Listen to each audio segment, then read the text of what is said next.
Selamat pagi, siang, sore, atau malam kepada Bapak Ibu dosen pengajar dan juga kepada rekan-rekan sekalian.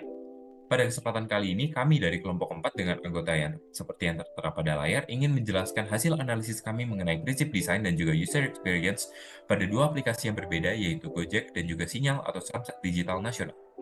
Gojek merupakan perusahaan yang didirikan pada tahun 2010 oleh Nadiem Makarim, di mana awalnya hanya berperan sebagai call center untuk ojek online di Indonesia. Namun seiring berkembangnya zaman, Gojek melakukan ekspansi fitur sehingga sekarang terdapat fitur GoPay, GoCar, GoFood, GoRide, dan fitur lainnya pada Gojek. Gojek merupakan super app yang tentunya menerapkan desain prinsipal dan apa saja desain prinsipal tersebut? Yang pertama adalah visibility of system status, di mana Gojek sudah sangat menerapkan prinsip ini. Gojek memberikan status dari sistem. Contohnya, pada saat kita sedang mencari driver pada fitur GoCar atau GoRide, eh, aplikasi akan memberikan status bahwa aplikasi sedang mencarikan driver untuk kita. Dan juga aplikasi akan memberikan status bahwa booking yang kita lakukan sudah masuk. Setelah itu, setelah kita sudah mendapatkan driver di sini, driver akan sampai di titik penjemputan dalam waktu tertentu dan aplikasi juga memberikan informasi mengenai hal tersebut. Seperti contohnya di sini, driver akan sampai dalam 5 menit. Kemudian yang kedua adalah match between system and real world, di mana Gojek juga sudah sangat menerapkan hal ini. Saat kita menunggu penjemputan, kita bisa melihat pada gambar ini terdapat peta yang merupakan proyeksi dari jalan-jalan di dunia nyata sehingga di sini kita bisa lihat ada kendaraan drivernya. Kita bisa mengetahui posisi pasti dari drivernya di dunia nyata yang akan memberikan kita kemudahan dalam menghubungkan aplikasi dengan dunia nyata tentunya. Kemudian yang ketiga adalah user control and freedom, di mana Gojek juga sudah menerapkan hal ini supaya user bebas untuk melakukan sesuatu sesuai dengan preferensi pribadinya. Sebagai contohnya, pada saat kita melakukan pemesanan Gojek ataupun GoCar, ada fitur di sini membatalkan pembukingan, sehingga jika kita eh, melakukan pembukingan secara tidak sengaja ataupun kita memiliki rencana yang berubah secara tiba-tiba, kita bisa melakukan pembatalan secara sepihak. Kemudian ada juga prinsip konsistensi and standard, di mana hal ini akan mempermudah pengguna untuk beradaptasi dari satu fitur ke fitur yang lainnya. Bisa dilihat di sini pada fitur waiting memiliki tampilan yang serupa. Di sini adalah estimasi berapa lama driver akan sampai. Di sini plat nomor, ini adalah nama dan rating, dan juga di sini ada lokasi. Ini juga ada. Begitu juga pada fitur ordering, di sini ada peta, di sini ada lokasi, ini fitur yang kita pilih, ini harga, dan juga di sini ada metode pembayaran, dan di sini adalah tombol untuk order. Kemudian ada juga error prevention, di mana pengguna kerap kali membuat kesalahan yang tidak disengaja. Dalam hal ini, Gojek, setiap kali kita hendak melakukan pembatalan order, Gojek akan bertanya kepada kita alasan mengapa dilakukan pembatalan dalam pembukingan. Sehingga jika kita secara tidak sengaja melakukan pembatalan, pastinya bisa tercegah pada tahap ini. Kemudian, prinsip yang selanjutnya adalah aesthetic and minimal design, di mana prinsip ini pastinya akan membantu pengguna dalam mengidentifikasi icon yang digunakan oleh fitur-fitur tertentu. Dalam hal ini, Gojek juga sudah sangat menerapkannya dengan baik, seperti contohnya pada tampilan homepage. Di sini ada aplikasi service dengan icon-icon yang berbeda dan ikonik untuk setiap servisnya. Kemudian terdapat desain-desain tersendiri untuk setiap fitur-fiturnya dengan icon-icon yang berbeda. Begitu juga pada fitur pemesanan, kita bisa lihat di sini ada lokasi, map, harga, dan juga di sini ada order button, dan di sini adalah metode pembayaran sehingga akan mempermudah untuk pengguna mengidentifikasi icon. Nah, untuk prinsip selanjutnya, prinsip ini tuh membantu user agar mereka tuh tahu apa yang salah dari sistem yang sedang mereka operasikan. Sebagai contoh yang benar dari Gojek, ini Gojek membold warna merah di mana kita harus mengisi nomor HP sebelum kita ingin mengubah profil kita. Ini merupakan suatu hal yang bagus dan Gojek sudah menerapkan prinsip. Selanjutnya, prinsip flexibility and efficiency use. Prinsip ini tuh membantu user dengan menyediakan shortcut agar penggunaan aplikasi menjadi lebih efektif dan fleksibel. Sebagai contoh yang benar dari Gojek, Gojek tuh menyediakan kayak semacam history gitu.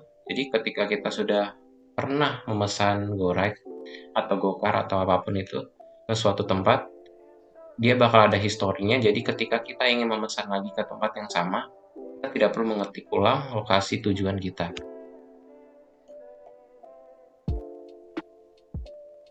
Dan yang terakhir adalah help and documentation.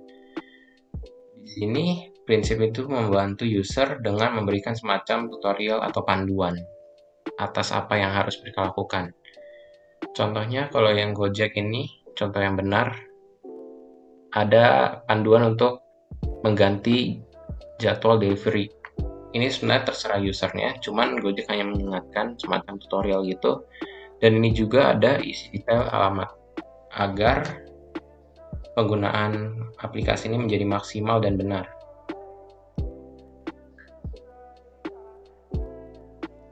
Selanjutnya, saya akan masuk membahas tentang user experience saya dalam menggunakan aplikasi Gojek ini. Jujur saja, sebenarnya ada banyak hal yang saya rasakan, hal-hal positif yang saya rasakan dalam menggunakan aplikasi Gojek ini.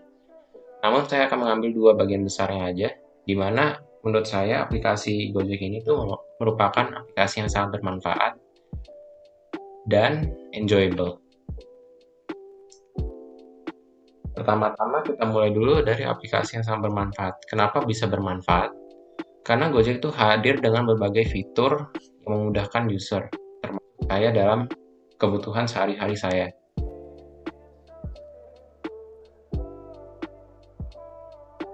Lalu, kenapa aplikasi ini menjadi enjoyable?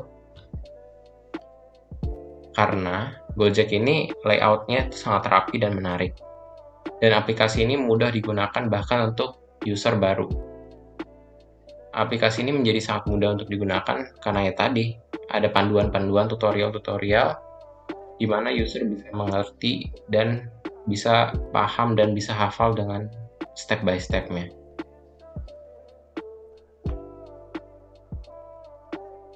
Oke, jadi sekian untuk aplikasi Gojek. Sekarang kita akan masuk ke aplikasi kedua, yaitu Samsat, yang akan dijelaskan oleh teman saya. Baik, perkenalkan nama saya Made Krisna Kusumajaya dengan NIM 1962430. Di sini saya akan menjelaskan tentang 10 prinsip desain pada aplikasi Signal, di mana aplikasi Signal adalah aplikasi Samsat digital nasional yang memiliki tujuan utama untuk memudahkan masyarakat Indonesia untuk melakukan pembayaran pajak kendaraan bermotor secara online. Di mana untuk fitur utamanya yaitu pembayaran pajak kendaraan secara online, pengesahan STNK secara online, mutasi kendaraan antar daerah, dan juga memberikan informasi ataupun berita terkait dengan pajak kendaraan. Selanjutnya kita masuk ke dalam analysis of design principle, yaitu yang pertama visibility of system status, di mana aplikasi ini belum menerapkan prinsip visibility of system status yang dapat kita lihat pada saat kita melakukan login pertama kali, di mana diwajibkan untuk melakukan upload foto KTP dan juga wajah kita. Namun, pada saat proses upload tidak ditampilkan indikator progresnya, yang menyebabkan user tidak dapat mengetahui apakah proses upload telah selesai ataupun belum.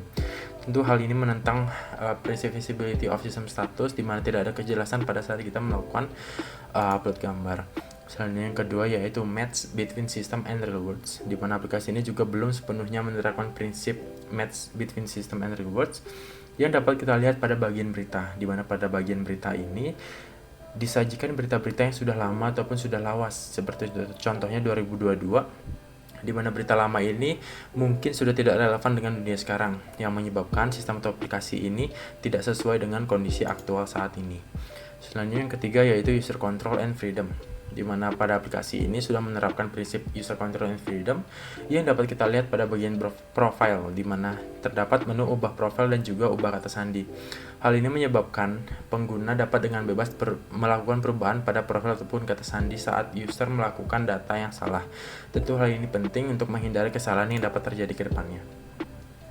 Selanjutnya nomor 4 yaitu konsistensi and standard. Nah, aplikasi ini belum menerapkan prinsip konsistensi and standard, di mana aplikasi ini tidak konsisten pada setiap halamannya dan terdapat banyak pilihan ataupun menu pada satu halaman yang membuat kita sebagai user menjadi bingung serta membutuhkan waktu yang lama untuk memahami aplikasi ini. Selanjutnya yang kelima yaitu error prevention, di mana aplikasi ini telah menerapkan prinsip error prevention dengan cara memberikan pop-up konfirmasi kepada pengguna untuk mencegah pengguna melakukan kesalahan.